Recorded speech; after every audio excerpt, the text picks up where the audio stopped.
Shalom, selamat siang, salam sejahtera bagi kita semua masyarakat Riau, khususnya Kota Pekanbaru. Saya Rizky Ganda Sitinjak, wartawan goriau.com. Hari ini saya berada di Gereja GBI Rayon 11 yang berada di Jalan Tuanku Tambusai, Kota Pekanbaru. Saat ini saya bersama dengan Bapak Gembala, Bapak Ricky Nelson Tapubolon. Kita akan membahas terkait pelaksanaan Natal di masa pandemi COVID-19. Ayo kita sapa dulu Bapak Pendeta, Bapak Gembala, Pak Ricky.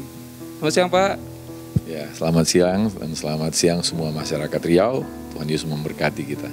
Baik Pak, ini kan sekarang sedang merebak virus COVID-19, di mana penyebarannya itu melalui manusia dengan manusia. Nah, di bulan Desember ini rata-rata umat Kristiani itu merayakan Natal, di mana pada saat perayaan Natal itu akan mengundang kerumunan masyarakat, kerumunan massa yang rentan terjadi penyebaran COVID-19. Untuk di GBI Rayon 11 sendiri, bagaimana Pak kita untuk melaksanakan Natal namun tidak menjadi media penyebaran virus COVID-19? Boleh jelaskan sedikit Pak? Nah, apa yang kami lakukan untuk menghadapi Natal, yang pertama adalah mengadakan Natal dalam berbagai kelompok sehingga tidak hanya pada satu event saja. Ya, selain anak, juga pemuda, dan juga ada Natal untuk kaum marketplace seperti dokter, perawat, begitu. Nah, yang kedua, kapasitas gereja dari 2.500 kursi normalnya, kalau Natal bisa kita pasang kursi itu bisa sampai 2.800 sampai 3.000 malah dipadatkan. Tapi karena untuk menjaga protokol kesehatan, distancing, ya kita di sini distancingnya lebih daripada 1,5 meter, ya bahkan 2 meter. Maka dari kapasitas 2.500 kita kurangin menjadi cuma 380 kursi. Jadi jauh sekali perbedaannya, sehingga jaraknya cukup luas. Nah, yang kedua tentu protokol yang lainnya kita udah tahu ada sebelum masuk cuci tangan dulu, ya kan, dan pakai masker. Kita udah menyediakan tempat untuk cuci tangan yang memadai, ya, bukan hanya 2-3 ya, dan dengan tisu, dengan tempat yang cukup baik terbuka begitu. Nah, lalu mereka masuk, diperiksa seperti biasa temperatur, dan sepanjang acara kita tetap meminta mereka untuk memakai masker. Bahkan pada sepanjang acara petugas pelayan juga akan berkeliling untuk memberitahukan, mengingatkan kembali. Lalu juga yang berikutnya, ya, kita juga dengan kondisi air condition yang ada di gereja dipakai sentral. Jadi udara AC bukan saja menyemburkan tapi juga menarik, mengganti. Jadi ada sirkulasi perubahan udara, pergantian udara maksud saya. Dan sewaktu orang masuk ke dalam gedung itu juga ada penyemprotan dengan disinfektan yang aman, ya, dengan alat. Dan di ruangan juga di berbagai titik kita sediakan penyemprotan dengan disinfektan selama acara berlangsung, yang memang sudah menurut penelitiannya katanya sudah teruji ini aman bagi kondisi orang yang hadir. Nah, selain juga sebelum ibadah semua disemprot ulang disinfektan, ya kan, maka semua boleh masuk sesudah penyemprotan itu. Lalu juga di dalam gedung gereja kita tambah kapasitas untuk toiletnya, ya, jadi supaya orang tidak hanya di toilet yang sudah ada. Memang saat ini toilet wanita ada 2, maksudnya 2 di sini bukan dua ruangan, 2 yang besar untuk kapasitas beberapa orang. Nah, tapi sekarang kita ada di 4 titik, bukan hanya di 2 titik saja, begitu. Nah, itu yang kita lakukan, dan termasuk yang melayani juga mengikuti protokol dengan baik, ya kan. Dan kami juga di gereja berulang-ulang menyampaikan kepada semua jemaat yang ada bahwa jika kondisi mereka dalam kondisi yang kurang sehat, batuk, pilek, atau bahkan demam, maka diminta mereka untuk mengikuti ibadah melalui online. sehingga ibadah kita ini bukan hanya on-site tapi juga live streaming melalui online, sehingga yang lain bisa mengikuti ibadah, atau yang punya kondisi-kondisi tertentu ya yang memang bagi mereka lebih rasa aman kalau beribadah secara online, maka kita tentu menyampaikan kepada mereka untuk bisa mengikuti secara online juga. Jadi itu hal-hal yang kita juga sudah lakukan, dan untuk Natal ini tentu panitia juga mempersiapkan hal-hal yang menyangkut ini semuanya, protokol kesehatan ini, sehingga resiko kita berharap untuk terus semakin ditekan, semakin kecil begitu. Ya, tadi ada yang cukup menarik ya, Om bilang dari kapasitas 2.500 kita hanya izinkan jemaat beribadah menjadi sekitar 300-an orang. Ya, nah, jika kita mengikuti peraturan pemerintah itu diizinkan 50% dari kapasitas. Nah, gereja ini berani mengambil resiko di bawah 50%. Apakah itu bisa memenuhi kebutuhan jemaat dalam beribadah, Om, yang setelah berjalan selama ini? Ya, memang kita mengadakan ibadah yang selama ini 6 kali, kita buat jadi 4 kali. Kenapa? Karena kalau 6 kali itu jeda antar ibadah itu waktunya cukup mepet, sehingga bisa menimbulkan kerumunan. Akhirnya kita putuskan untuk jadi 4 kali saja. Nah, ada satu kondisi yang belum saya sampaikan, yaitu semua yang mau hadir dalam ibadah itu harus mendaftarkan diri, ya kan? Supaya mereka bisa tahu apakah jam yang mereka pilih itu masih tersedia kursi. Jika tidak, maka kita akan alokasikan di jam yang masih tersedia. Tapi jika semua udah penuh, maka kita akan sampaikan silakan ikuti secara online. Ya, demi kebaikan bersama. Baik, untuk pelaksanaan Natal sendiri nih, Om, itu tanggal 24-25.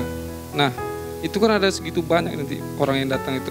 Bagaimana cara kita untuk mengingatkan jemaat agar pada saat pelaksanaan ibadah itu tidak melanggar protokol kesehatan?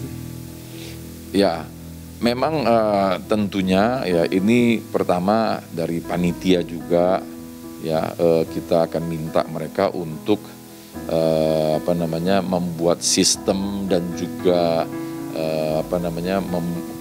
mengkoordinasikan satu sama lainnya, dan juga mengkomunikasikan dengan jemaat, ya kan? Kita dalam pengumuman dan juga dalam pelaksanaannya, ya, bagaimana semuanya itu bisa berjalan dengan baik, ya kan? Saya pikir karena juga sudah kita jalanin ini berminggu bahkan berbulan, sudah ada satu kebiasaan yang memang mereka sudah ikutin, ya, dan juga tetap pendaftaran. Nah, artinya ya memang ya kita ada satu resiko bahwa yang kalau memang sudah penuh kita nggak bisa lagi gitu loh. Maka itu Natalan kita juga bukan 1 kali, ya kan? Nah, kita juga buat lebih dari 1 kali gitu loh. Bahkan planningnya sampai hari ini ya 4 kali tetap. Tanggal 25 4 kali, 24-nya 2 kali. Itu juga untuk mengurangi kerumunan tadi. Di jam kegiatannya ditambah lagi ya? Iya, untuk mengurangi kerumunan di waktu yang sama, ramai sekali gitu. Nah, ini menurut Om ya. Kenapa saya katakan menurut Om? Karena kan belum kita laksanakan. Pada saat perayaan Natal itu kan di masa pandemi ini banyak perubahan dari sebelumnya, sebelum pandemi. Terutama dari jaga jarak, semua. Pada saat menaikkan pujian penyembahan pada saat perayaan Natal, apakah itu akan mengganggu kehikmatan perayaan Natal itu sendiri? Menurut Om bagaimana? Dengan mereka memakai masker maksudnya? Iya, dengan seluruh ya perubahan yang dilakukan inilah. Ya, memang di dalam hubungan ibadah dengan Tuhan, kita betul-betul sudah menanamkan di dalam pribadi orang yang percaya dalam Yesus Kristus bahwa hubungannya itu hubungan hati. Secara fisik bisa saja kita dekat, ya kan? Nah, secara penampakan bisa saja kita senyum. Tapi apakah itu di hati? Ya kan? Nah, jadi memang ini faktor hati. Kenapa? Karena begini, ya ini semuanya kita lakukan tentu untuk kebaikan, bukan hanya karena aturan pemerintah. Tentu aturan pemerintah baik. tapi karena situasi yang ada. Nah, lalu yang kedua juga bahwasanya ya situasi ini membuat orang harus permisif gitu loh, dengan kompromi gitu kan. Jadi hatinya udah saya rasa sih kondisi sekarang orang sudah terbiasa juga ya. Selain para pengerja atau panitia Natal yang akan melaksanakan Natal itu, apakah ada rencana kita untuk berkoordinasi dengan pihak pemerintahan maupun aparat keamanan untuk mendukung terlaksananya Natal pada saat pandemi COVID-19 ini? Ya, tentunya itu sudah pasti, dan juga hubungan yang selama ini sangat baik ya kan dengan pihak kepolisian dan juga Babinsa yang ada di wilayah sini, dan juga dengan tokoh masyarakat yang ada di sini ya. Dan saya juga melihat bahwa mereka aktif langsung ya, sehingga tentu ini sesuatu yang sudah berjalan bertahun-tahun, dan saya melihat bahwa semuanya akan berjalan tetap baik karena kondisinya juga ya, kita dalam kondisi seperti ini justru makin lebih saling mendukung lagi. Selama ini gimana Om dari pemerintah sendiri itu perannya? Ya, saya melihat ya contohnya biasanya wali kota suka datang masuk di dalam tempat ibadah ya kan, melihat. Lalu juga dari Polda, dari yang memang berwenang untuk itu juga mengecek dulu situasi ya kan. Lalu pada hari hanya juga mereka buka posko juga di depan, kemudian membantu juga mengatur di jalan masuk keluar gitu loh. Nah, itu yang selama ini sudah berjalan dengan baik. Jadi koordinasi kita udah cukup baik lah dengan pemerintahan. Ya, karena memang bukan baru ya, sudah bertahun-tahun gitu. Oke Om, ini kan terkait pelaksanaan Natal, bagaimana protokol kesehatannya sudah kita sampaikan. Lalu kemudian minta pesannya dong Om untuk jemaat maupun gereja-gereja lain supaya bisa mencontoh penerapan kesehatan, protokol kesehatan COVID-19 pada saat pelaksanaan Natal Om. Ya, puji Tuhan ya, saya mengajak semua ya orang percaya dalam Yesus Kristus yang merayakan Natal. Kita semuanya bukan hanya mau bersuka cita, tapi kita semua tetap mau menjadi saksi, sehingga kita membagikan sukacita damai sejahtera kepada semua lapisan masyarakat apapun kepercayaan mereka ya. Dan di bulan Natal ini banyak berbicara kasih, kita juga menyatakan kasih kita kepada orang-orang yang membutuhkan, dan juga kepada semua gereja. Tentunya ya adalah baik untuk kita semuanya ya mengikuti aturan protokol kesehatan yang ada, tetapi terlebih lagi ya tentu gereja-gereja semua pasti membangun iman jemaat sehingga imunnya juga makin kuat ya kan. Nah, ini hal-hal yang kita butuhkan pada masa-masa seperti ini, begitu kira-kira. Terima kasih Om sebelumnya penyampaiannya. Baik, untuk seluruh masyarakat di Riau, khususnya Kota Pekanbaru, tadi kita sudah mendengar bagaimana di gereja GBI Rayon 11 upaya yang telah dilakukan dalam hal penerapan protokol kesehatan. Tadi kita dengar sendiri ya, itu sudah sangat baik dan bisa dicontoh bagi masyarakat, khususnya umat Kristiani yang akan melaksanakan Natal, diharapkan dapat mencontoh penerapan protokol kesehatan yang telah dilakukan di GBI Rayon 11. Tuhan Yesus memberkati.